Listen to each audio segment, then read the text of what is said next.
After last month's election, researchers documented a stunning rise in misogynistic rhetoric and attacks. Laura Barón-Lopez is here now with a conversation about what's behind that surge and how experts are combating it. In just a 24-hour period after Election Day, the Institute for Strategic Dialogue tracked a 4,600% increase in mentions of the terms "your body, my choice" and "get back in the kitchen" on the social media platform X. One post by far-right activist Nick Fuentes has been viewed nearly 100 million times. But the misogyny is not just online. For more on this trend and efforts to fight it, I'm joined by Cynthia Miller-Idriss, a professor at American University and director of the school's Polarization and Extremism Research and Innovation Lab, or PERIL. Cynthia, thanks for being back on the NewsHour. Thanks for having me. First, help us unpack this increase. What exactly did we see in this rise in misogynistic attacks online right after the election? Well, first, we've been seeing that increasing trend for probably something like 18 months to 2 years over the last period of time on many social media platforms. And what we saw right around the election, leading up to the election, with a candidate who was a woman of color, and then the reproductive rights that were also sort of at the heart of the election in many ways, was a celebration in many ways by some young men who were viewed, whose posts were viewed many, many millions of times, of this reclaiming of power over women and power over women's bodies. And as I mentioned, at least some of that same rhetoric and activity has since moved offline. How and where has that manifested? Well, we've seen a lot of reports and heard a lot of reports, including in our lab, from schools and universities, even from an elementary school who's a parent who reached out to me and said her 10-year-old daughter had heard a boy chant at her, "Your body, my choice." I mean, it's unclear if he even knows what he's saying, but he knows that it's a sort of slur and an insult to say that. We had a man walking around a college campus in Texas holding up a sign that said "women are property," and we've had other kinds of chants of "go back to the kitchen" and sort of threats to women and their bodies on college campuses across the country. Can you put this into the broader context of what we've been seeing around misogyny and sexism in recent years, and what is driving this trend? Yeah. Well, we've had, just like we've had normalization of other types of hateful rhetoric, anti-immigrant rhetoric, racist rhetoric, white supremacist rhetoric, over the last 5 or 6 years in particular, surges of that online, of conspiracy theories.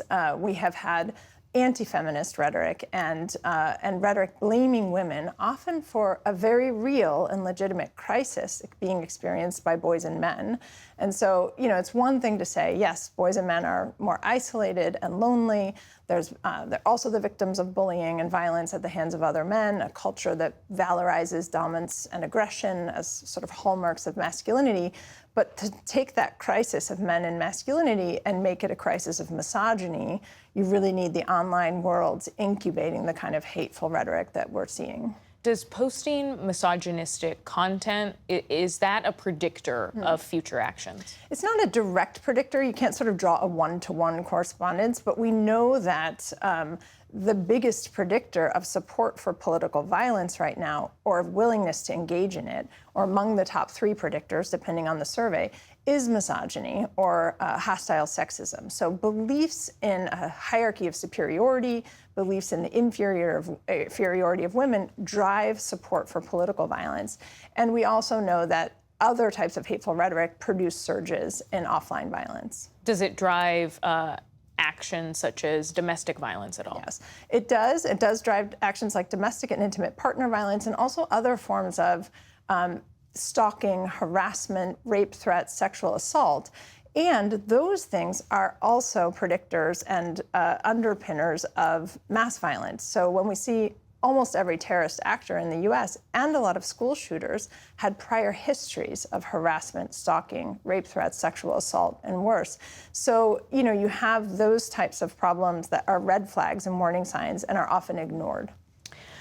Today, Peril, your organization, along with the Southern Poverty Law Center, released a guide, Not Just a Joke, Understanding and Preventing Gender and Sexuality-Based Bigotry. It's meant to help communities deal with the issues that we're talking about. What is the purpose of this guide, and who do you hope it reaches? Well, over the last 2 years, we've gotten increasing requests from parents, from teachers, from mental health counselors, faith leaders, and others for help with misogyny and other forms of hate that are happening among boys, in particular, middle and high school boys. We just got another request from a school this week trying to, what can we do? And so we'll go in and offer training.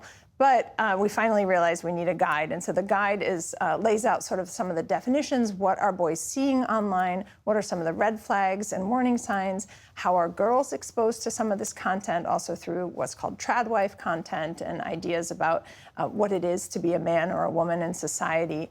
And how are they being manipulated, often by bad actors online who are trying to get them to pay for subscriptions to things and manipulate them for their own profit. What are the top recommendations that you're making in this guide to parents, but also teachers and others who interact with people who are susceptible to this content? I think the first recommendation is take it seriously, and that's why we called the guide Not Just a Joke, because so often it's dismissed as locker room talk or as just a joke, really, and it couldn't mean anything. It's not serious. And one of the things we really emphasize is that taking it seriously, attending to the harms that come from things like "go make me a sandwich" or "get back in the kitchen," or just jokey comments that actually sort of express a sense of entitlement to girls' and women's labor, servitude, the entitlement to their bodies. Those are harmful. They're harmful to everyone in the community. And so taking it seriously and not reacting with shame, because that can drive young people further online, but with curiosity about why they find these kinds of statements attractive is a really important step.